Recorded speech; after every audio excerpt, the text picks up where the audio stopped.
2 oras ang makalipas. Nasa harapan na ni Caleb ang dalawa. May mga piring pa ang 2 mata ng mga ito. Nagulat pa ang 2 magkasabwat nang tanggalan nila ng piring sa mata. Caleb! Maputi pa sa papel ang mukha ni Shane nang makita ang madilim na anyo ni Caleb sa kanyang harapan. Bro, ano ang ibig sabihin nito? Nagtatakang tanong ni Ross, ngunit halatang kinakabahan din ito. Hindi na sumagot pa si Caleb. Agad nito ang binalingan si Robin. Old habits. Apply the same punishment I used on those who tried to deceive me. Tulad ng pagtanggal ng daliri, boss, o kaya aalisan ng dila, ganon? Gustong kumpirmahin ni Robin ang naiisip. Ang parte ng kanilang katawan na ginamit upang lukuhin ako. Sagot naman ni Caleb. Napaawang ang labi ni Robin dahil sa narinig. Napakamot siya sa ulo. Paano tong ang kanilang kaligayahan? Aalisin ko rin ba? Si Caleb na nakatalikod at ang maaalis na ay napatingin sa tinuturo ng nguso ni Robin. Ang mga mata nito ay nakatuon sa direksyon sa harapan ng 2. Give them satisfaction. Sagot niya habang nakakuyom ang kamao. Hindi na siya nagtagal pa. Tuluyan na niyang tinalikuran ng mga ito. Agad nang naintindihan ni Robin ang ibig sabihin ng kanyang boss. Hindi! Ano gagawin mo sa amin? Tarantang wika na Shane. Old habits daw, sabi ni boss. Nakangising sagot naman ni Robin. Old habits? Ano yun? Parang iiyak na si Shane. Please, pakawalan mo ako. I will give you money, promise. How much do you want? Sandaling nag-isip si Robin. As much as the market value of Valdelion Airlines. What? Nanlaki ang mga mata ni Shane. Sobra ka naman kung humingi. Dahil katumbas ng buhay ko ang hinihingi mo. Paano kapag pinagbigyan kita at nalaman ni boss? Ako rin ang tatapusin niya. Naiinis sa sagot ni Robin. Huwag kang mag-alala. Sigurado akong ibibigay ni Ross ang satisfaction mo. At pagkatapos niyan, ikukulong kita sa Nightmen's Club na isa sa pagmamay-ari ni boss. Siguradong araw-araw satisfied ka at ang bunganga mo dun. No, hindi pwede. Hindi magagawa sa akin ni Caleb yan. Nagsimula na sa pag-hysterical si Shane. No, Caleb! Tawag niya sa lalaki, ngunit wala na itong pakialam sa kanya. Shit! Mura ni Ross. Natatakot siya sa maaaring ihatol sa kanya. Sana hindi na lang siya pumayag sa gusto ni Shane. Bakit ba nakalimutan niya na isang king ng Black Eagle si Caleb? Sige na, pwede na yan. Wika ni Robin nang makita na parang wala na si Ross sa kanyang sarili. He was injected. Dahilan upang wala itong ibang trip, kundi ang maikama ang kahit na sino lang. Boss, ilan kaya makakaya ng 2 to? Nakangising tanong ng isa sa mga tauhan ni Robin. Hanggang sa mapagod ang babae. Hindi mo ba narinig ang sinabi ni Boss Caleb? Give them satisfaction. Ibig sabihin, tuloy lang ng tuloy, walang katapusan. Wika ni Robin habang nakaupo ito sa couch at panay ang hitit ng sigarilyo. Namiss niya ang gawain ito ng boss niya. Simula nang maging asawa nito si Missy, kasabay ng pagiging CEO nito sa Wilson Pharma. Hindi na ulit bumalik pa ang boss niya sa kanilang hideout. Ngayon pa lamang, mukhang babalik na si Dark King ng Black Eagle. Daig pa natin ang nanonood ng TV nito, boss. Excited ang mga lokong tauhan ni Robin. Dalhin siya sa kama ng babae. Utos niya sa mga ito. Injected na rin si Shane, ngunit panandalian lang sa kanya. Hindi gaya kay Ross, na matagalang pananatili ng gamot sa loob ng katawan nito. Hindi nagtagal at nag-enjoy sila sa panonood sa 2. Hindi pinatawad ni Ross si Shane. Tuwang-tuwa naman sila dahil palaban si Shane. Habang nasa loob ng kanyang sariling club si Caleb, nanonood din siya sa ginagawa ng 2. Mayroon siyang access sa hidden camera ng kanyang hideout, kaya alam niya kung ano ang nangyayari. Muli siyang nagtungga ng alak. Bukas pa bago ang kapalaran ng 2. Pakiramdam niya, nakagati na rin siya sa ginawa ng 2 sa kanya. Ngunit hindi pa sapat iyon dahil nasira na ang buhay nilang mag-asawa. Kasabay ng pag-alis ni Missy, pakiramdam niya, ninakaw na rin nito ang puso niya. Aray! Ano ba? Ayoko na! Pagpupamiglas ni Shane, ngunit patuloy lamang si Ross. Tila natuwa ito dahil lumalaban ng babae. Ayoko na! Muling sigaw ni Shane. Alam kong talo ako ng kay Caleb, pero pwede kong ipatikim sa'yo kung gaano to kalupit. Napangiwi si Robin nang marinig ang sinabi ni Ross. Alam niyang nanonood na rin silang dalawa ngayon ng boss niya, kaya naisipan niya itong asarin. Tinawagan niya ito.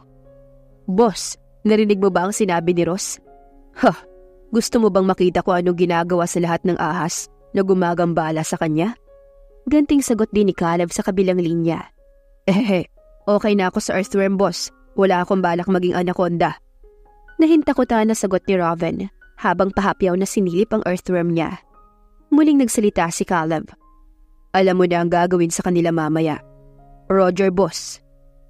Kinabukasan, parang lantang gulay na sinugod si Shane sa ospital.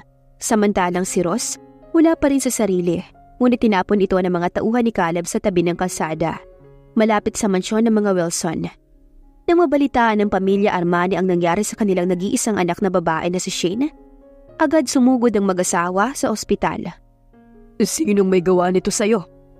Humahagulhol ng iyak si Shane na yumakap sa ama, bagamat maraming pasa ang muka at buong katawan niya. "Daddy, hindi ko na kaya. Gusto ko nang mawala." Panay naman ang iyak ni Lumen dahil sa sinapit ng kanyang anak. Kanina pa nila ito tinatanong kung sino ang may gawa, ngunit parang tinakasan naman ito ng bait sa sarili. Iyak lang ito ng iyak, minsan naman ay tatawa na parang baliw. Binalingan niya ang asawa. "Ellie, kailangan imbestigahan mo ang nangyaring to sa anak mo. Kailangan mapanagot kung sino ang gumawa nito sa kanya." Hindi umimik si Ellie, ngunit nakakuyom ang kanyang kamao. Parang lalabas siya sa kanyang balat sa galit, dahil wala man lang siyang sisingilin sa sinapit ni Shane. "Si Perla," sambit ni Lumen. "Sa kanila lang pumunta ang anak natin. Siguradong alam niya ang nangyari kay Shane." Biglang naisip ni Lumen na tawagan ng kaibigan at kinuwento ang nangyari. "Ano? Pumunta nga rito si Shane kahapon, ngunit saglit lamang siya dahil si Caleb ang hinahanap niya. Gusto niya makipag-usap sa anak ko." "Ano? Nagkita ba sila ni Caleb?" Naiiyak na wika ni Lumen mula sa kabilang linya. Hindi pa man nakakasagot si Perla nang magsalita si Ellie. "Ang loko mong anak, Perla. Tatapusin ko siya. Pinagsamantalahan niya ang anak ko." Hindi nakaligtas sa pandinig ni Perla ang sinabing yun ni Ellie. Nagtaka siya. "Teka, bakit? Anong ginawa ng anak ko? Sino sa mga anak ko? Si Caleb ba?" "Ang loko mong anak sa labas na si Ross. Walang hiya siya. Huwag mo siyang itago sa akin, Perla. Papatayin ko ang anak mo kapag nakita ko yan." Biglang sumikip ang dibdib ni Perla. Hindi na siya nagtagal pa sa pakikipag-usap kay Ellie dahil ramdam niya ang galit nito. "Teka, nasaan ba si Ross?" Usal niya habang nagmamadaling lumabas ng kanyang silid. Una siyang pumunta sa silid ni Ross, ngunit wala roon ang anak niya. Akmang bababa na siya ng hagdan nang makita ang mga gwardya niya na pinagtutulungan buhatin si Ross paakyat ng hagdan. Nakangisi lang ito at tila wala rin sa sarili. Taranta niyang sinalubong ito. "Ross, anong nangyari sa'yo?" Pinagmasdan niya ang anak. Hindi na siya magtatanong pa. Malinaw na ang nakikita niyang sitwasyon ngayon, na si Ross ay may kinalaman sa nangyari kay Shane. "Ross, anong ginawa mo kay Shane?" Umiiyak niyang wika habang sinusundan ng kanyang anak sa loob ng silid nito, sa tulong ng mga gwardya. Kalahating oras ang lumipas. Pumunta si Perla sa opisina ni Caleb. Kasalukuyang nakasandal si Caleb sa kanyang swivel chair habang nakapikit nang biglang pumasok ang kanyang ina. "Caleb, tulungan mo ang kapatid mo. Tatapusin siya ni Ellie kapag hindi siya nakatakas kaagad.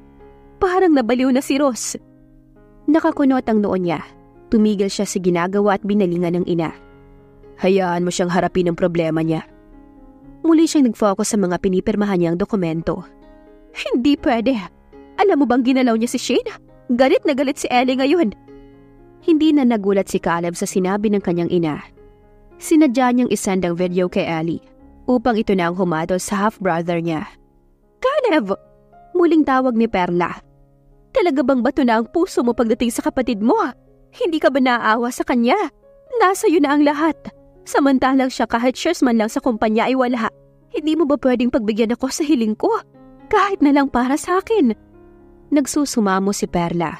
Kulang na lang ay lumuhod ito habang nakikiusap sa anak niya. Ngunit talagang bato ang puso ni Caleb. "Get them married." Bumalik bigla ang luha ni Perla dahil sa narinig na suhestyon ng kanyang anak. Puno ng pagtataka ang kanyang mga mata habang nakatingin sa anak. Ipakasal? Yes, ipakasal sila. After all, ang iligtas mula sa kahiyan lang naman ang kailangan ng pamilya. Matagal na nilang gustong magkaroon ng koneksyon sa Wilson Pharma. Alam kong papayag si Ellie at Lumen kung ikakasal si Shane kay Ross. Sandaling nag-isip si Perla. Sigurado ka bang papayag si Ellie? Baka mamaya tapusin niya ang kapatid mo. Hindi niya gagawin yan. Nakasalalay sa aking mga kamay ang utang ng kanilang kumpanya. Naniwala naman si Perla kay Caleb sa suhestyon nito. Agad din itong umalis matapos silang mag-usap ni Caleb. Boss, ayos din ang style mo ah. Hitting 2 stones with 1 bird. Nakaganti ka na wala pa sa landas mo si Shane. Binalingan ni Caleb ang alalay niya. Baka gusto mo sabihin, hitting 2 birds with 1 stone. Sandaling nag-isip si Raven. Hindi boss, 2 stones with 1 bird talaga. Loko mo, lumabas ka na nga, maghanap ka doon ng kausap. Naiirita na wika ni Caleb at muling pinagpatuloy ang pagpirma ng mga dokumento sa harapan niya. Sandali lang boss, magpapaliwanag ako. Ganito kasi yun. Ang dalawang bato, si Shane at Ross. Tapos ikaw yung ibon. O diba? Tama naman, hitting 2 stones with 1 bird. Tinapunan ng masamang tingin ni Caleb si Raven, dahilan upang magkamot ng ulo ang huli. Ang boring mo talagang kausap, boss. Aalis na nga ako. Ikaw na munang bahala sa dalawa. Mawawala ako ng ilang araw. Pahabol na wika niya nang malapit na ito sa pintuan. Araw o buwan, boss? Bumalik ito sa kanya. Kunot noon na tinignan niya ito. Paano nito nalaman na baka abutin siya ng buwan? Ilang sandali pa iwinagaywa nito ang tiket. Saan mo kinuha yan? Takang tanong niya. Nagtaka siya kung paano napunta sa kamay nito ang tiket na binili niya. Si boss, itatanong pa ba yan? Siyempre, binili ko. Bakit ikaw lang may gusto na manood ng concert ni Phil Johnson? Sino naman ang nagsabi sa'yo na pupunta ako sa concert ni Phil Johnson? Lalong lumapit si Robin sa kanya at ginawang pamaypay sa harapan niya ang tiket na hawak nito. Really? Kung ganon, anong gagawin mo sa New York? Bakit ka pupunta dun? Umiwas siya ng tingin. May business meeting ako. Baliwala niyang sagot. Sa New York? Nagdududa nitong tanong. Tumalsik pa ang laway nito sa pisngi niya. Nagdikit ang ilong ni Caleb sa kanyang nguso nang maamoy ang hininga ni Robin. Magkadikit na pala ang noon nilang dalawa. Agad niya itong tinulak at sinipa.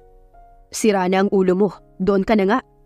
Naaasar niyang singhal sa alalay niya saka tumayo. Pumalatak ng tawa si Robin. Boss, kahit hindi mo sabihin, alam ko. Kaya you have no choice but to bring me. Siya nga pala, hindi ko pa nabayaran ng ticket. Ang sabi doon sa ticketing office, ikaw na ang magbabayad. Tumayo siya upang muling tadyakan ito. Ngunit agad itong kumaripas ng takbo palabas ng pintuan ng kanyang opisina. Gusto niyang ma-high blood, para desisyon na pala ngayon ang alalay niya. Bumalik siya sa pagkakaupo. Wala sa sariling kinuha niya ang ticket sa loob ng kanyang drawer.